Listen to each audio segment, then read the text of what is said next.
God bless America. Hello, everybody. I am the Talk Radio Protege. This is the Protege program.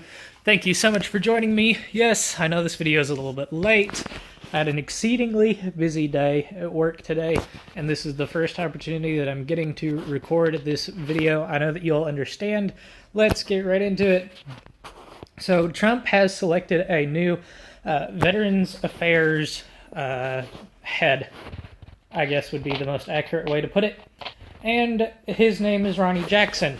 If you don't recognize the name Ronny Jackson, you might remember the fellow who said that Trump might possibly be the most healthy president of all time. The guy that gave President Trump a clean bill of health. The guy who was asked all kinds of not insulting questions, but asinine questions would be the right word for it. When he held the press conference to tell everybody that Trump had a clean bill of health, this is the guy who Trump has picked to be his next Veterans Affairs Secretary. Before he was the Veterans Affairs Secretary, he was the White House physician. Now, that basically means that Ronny Jackson is the White House doctor. He takes care of the health of the first family, the president, anybody that spends a lot of time in the White House is the way that I read it. He is very accomplished. He's been in the Navy for some time. He is a graduate of Texas A&M and the University of Texas Medical Branch. He is an admiral in the U.S. Navy who is recently promoted.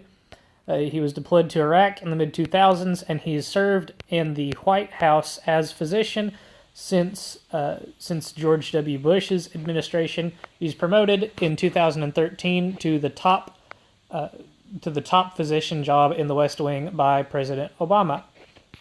And Trump decided to keep him on, and since then, he's basically been an under-the-radar type guy until January. I want to say it was last year. Yeah, January of last year when he gave the president a clean bill of health. Or was it this year?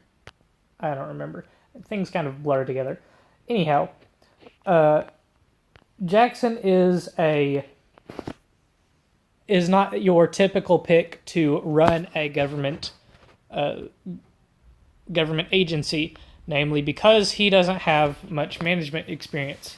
He's a physician. He's in the private sector. He would be a guy that you pull off of the line to be the manager of the line, because you figure the guy that works in the trenches knows best how to take care of knows best how to run the employees that are working in the trenches. That, I have no doubt, is the mindset of the president when he picks these guys that have experience in the fields that they're now going to be managers over the government agency that works with that field. Now, the Washington Post wrote what I would say is a mostly fair piece describing Ronny Jackson. I think that's a fair assessment of the piece, but there apparently have been some other columns, other publications that have not been so fair with their assessments of Ronny Jackson. This from Fox News. The headline: Anti-Trump media melts down over Dr. Ronny Jackson because he dared give POTUS clean bill of health. Now, how exactly is the media melting down? Well, this column is going to go on to tell you. The BBC tweeted that Trump picked his doctor to replace fired Veterans Affairs Secretary David Shulkin. Skip on down to MSNBC's Peter Alexander went out of his way to say Jackson had no real experience heading a sprawling and problem-filled bureaucracy like the VA. Now, is it technically true that Ronny Jackson does not have experience running a government agency? Sure. I mean, he's been the head physician of the White House. I'm sure that has some management aspects to the job, but it's not the same as being the head of something like the VA. But as we have seen throughout, in some of the agencies throughout the Trump's administration, and namely the president himself, having a ton of government experience, or not having a ton of government experience, doesn't mean that you are incapable of performing the job. I would cite the current EPA director. I would cite the president himself, Mr. Trump. The next media organization that's quoted here is MSN. VA secretary to resign, Trump to nominate personal physician. Reuters wrote, Shulkin to resign and Trump will nominate his personal physician. CNBC's breaking news tweet said Trump will nominate personal doctor Ronny Jackson to take over. CNN's Caitlin Collins tweeted, I'm not sure if anyone predicted it would be the president's physician. Now, why is it misleading to say that Ronny Jackson is Trump's personal physician? Well, it's as we discussed earlier. He's not Trump's physician. He's the White House, the head White House physician. That means he takes care of a lot more people than just Trump. It's not like it has been Trump's personal doctor since he turned 21 or whatever. He's just working the closest with Trump on matters of his health.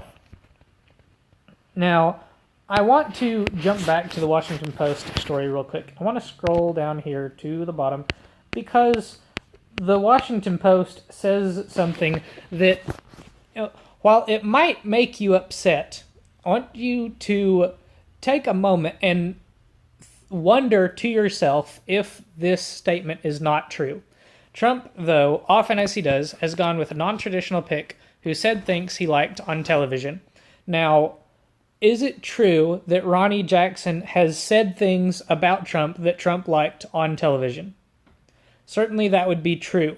Ronny Jackson gave the president a clean bill of health on national television. He did not back down from the accusations that were put forward by the mainstream media. He didn't play the game of hypotheticals with them that they wanted Jackson to play that could have allowed them to speculate with now some authority that the president was less than healthy.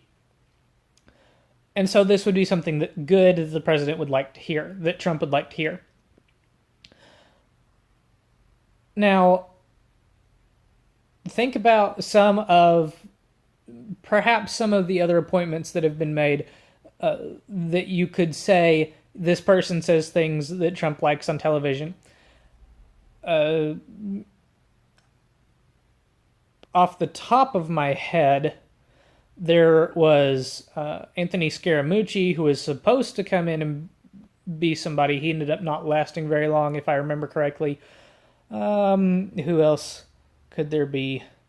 I haven't thought about it in these terms, and I haven't kept track of a lot of the appointments that the president has made. Maybe some of you have done better than I have. But this is also not totally true, because I can think of at least one counterexample of a person that said nice things about the president on TV who ended up not getting an appointment. Governor Rudy Giuliani was a very ardent Trump supporter throughout the campaign. He's quite a bright individual. After all, governor of New York City, he's got some government experience. He was not appointed to anything in the White House that I know of. Maybe he has some meager position there. I don't know. But the president appoints people qualified to the job that have some qualifications for the job that he's appointing them to, and he tends to pick people that he likes over people that he doesn't like. Tell me if that doesn't sound like every single private sector hiring decision that's ever been made. I mean, put yourself in a hiring position. Why would you hire someone to a job who was qualified that you didn't like when there was an option for someone who was qualified that you did like?